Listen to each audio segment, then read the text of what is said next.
Well, by now, global markets have rebounded after plummeting upon the news of Trump's victory. Stocks of some companies surged, including the largest private prison contractor, Corrections Corporation of America, which recently changed its name to CoreCivic and is up 43% since Trump's victory. GEO Group, another private prison contractor, is up 21%. Meanwhile, stocks also surged for many military contractors, including Raytheon, General Dynamics, Lockheed Martin, and Boeing. For more, we're joined by two guests. William Hartung is director of the Arms and Security Project at the Center for International Policy. His article for Huffington Post, Trump's Pentagon plan could cost almost $1 trillion. Smart diplomacy would be cheaper, more effective. Also here, Seth Reed-Wessler, reporter with Investigative Fund, who's been following private detention centers. His latest piece for The Nation is headlined, ICE plans to reopen the very same private prison the feds just closed. Welcome you both to Democracy Now! So the night of the election, it looked like S&P was going way down, but there were certain industries that surged, private prisons and military contractors. Talk about the military contractors, Bill. Well, the contractors paid attention to what Trump was saying, and he gave a speech in October talking about increasing Pentagon spending, bigger Navy, bigger Army, bigger Marines, bigger Air Force, a Star Wars program. And it was pretty much tied to a proposal by the Heritage Foundation, which, as you mentioned, would cost close to $1 trillion more over the next 10 years than the huge amount the Pentagon already had in store for itself. So they're popping champagne corks. There was an article by Lauren Thompson, who's basically a paid flack for the industry, masquerading as a journalist, who said, happy days are here again for the defense industry. So I think our job is to make sure that that is not the case. But how would Trump skew that with his claims that he's against many more military interventions by the United States and these regime change policies of the Obama administration? Well, there's no real logic, as is often the case with Trump. He claims he doesn't want regime change. He claims he can make the Pentagon more efficient. He wants allies to spend more. That would logically lead to lower Pentagon spending.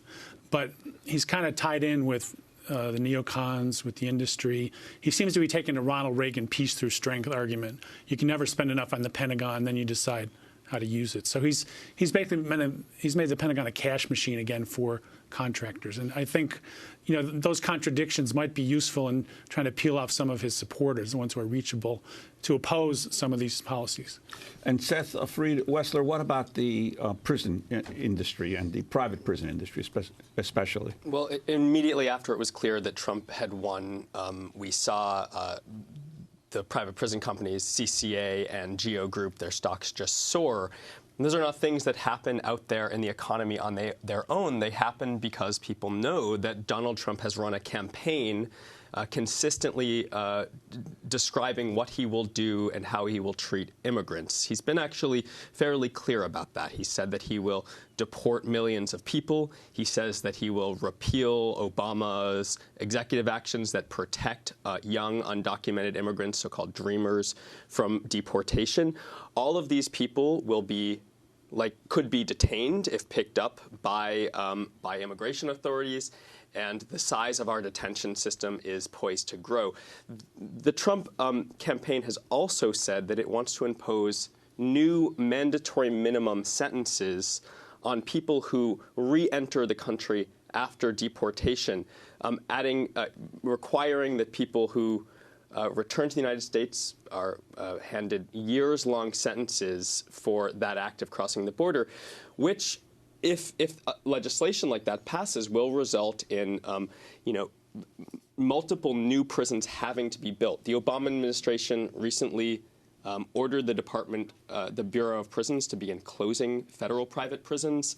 That's very likely not to happen under a Trump administration. We're likely to see the opposite of that, a growing population of non-citizens locked up in federal criminal facilities and immigration detention facilities. In the United States, federal private prisons are used to hold immigrants, both in the criminal side and in the civil detention side. Both of those systems are poised to grow because Donald Trump has consistently promised to deport more people, to round people up. And these are real threats. communities around the country are gearing up to face a level of attack by Immigration and Customs Enforcement, restarting of things like workplace raids and using local police departments to nab undocumented immigrants and deport them no matter what they have done or what they're accused of. We now have news that Chris Kobach has joined the transition team for the Kansas Secretary of State. The Kansas Secretary of State, who helped draft and push SB 1070 in Arizona, the law that has now been fought back in the courts. That sort of law that allowed local police, it required local police to just ask everybody about their immigration status, made it a crime to be undocumented. That is the kind of thing that the federal government could do by itself all over the country. So when Trump becomes president, he could just reverse the Justice Department order to work with for-profit prisons in the federal system? It's basically, at this point, going to be a question about how much space the Bureau of Prisons needs to lock people up. And if Trump gets what he wants, if he is locking up more non-citizens, the Bureau of Prisons is going to continue, very likely going to continue using that space. Now, there is an order in place.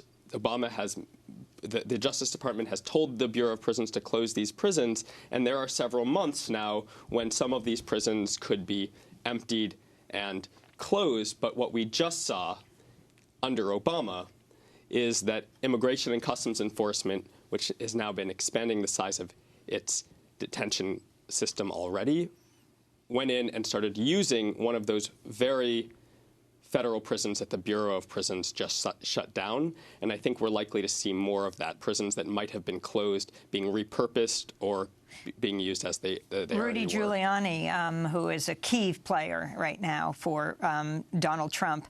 The Daily News reported on July 12th that Rudy Giuliani's law firm was paid big money to lobby for the Corrections Corporation of America.